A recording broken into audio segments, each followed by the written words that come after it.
How do you get a narcissist to go get assessed for their narcissism?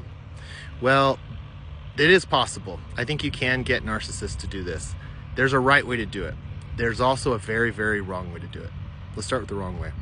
So if you think that getting a bunch of recordings of your narcissist, getting a bunch of people on your side, and then maybe the therapist on your side, and then cornering them and saying, look, you're definitely a narcissist, is going to work, that is a surefire plan to backfire.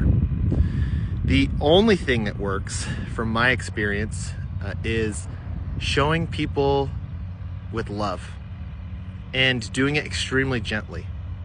Like, you could spend months pointing at symptoms of narcissism before you actually say the word narcissist. That's what happened to me. I knew that I had an empathy problem, I knew I had an anger problem, I knew I had a shame problem, but that made it so when I finally did look at narcissism, I was like, oh my gosh, this fits perfectly. This is totally me. But my partner was smart enough to not address it head on and to kind of take her time with it. So that leads me to the right way to do it, with love.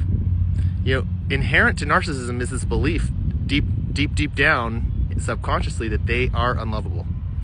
So if you come at them with the asshole diagnosis and say, hey, you're a problem, everything in the fiber of their being is going to want to run from that.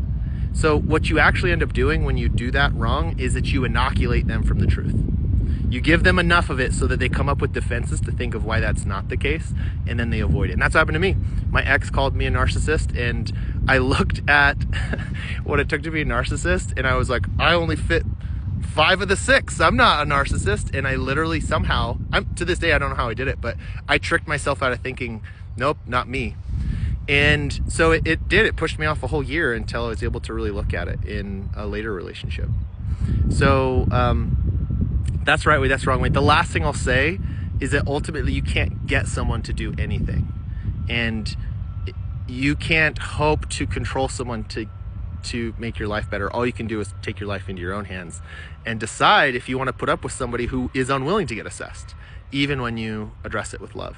So it's your job to make sure you have strong boundaries and you know how much you're willing to put into this.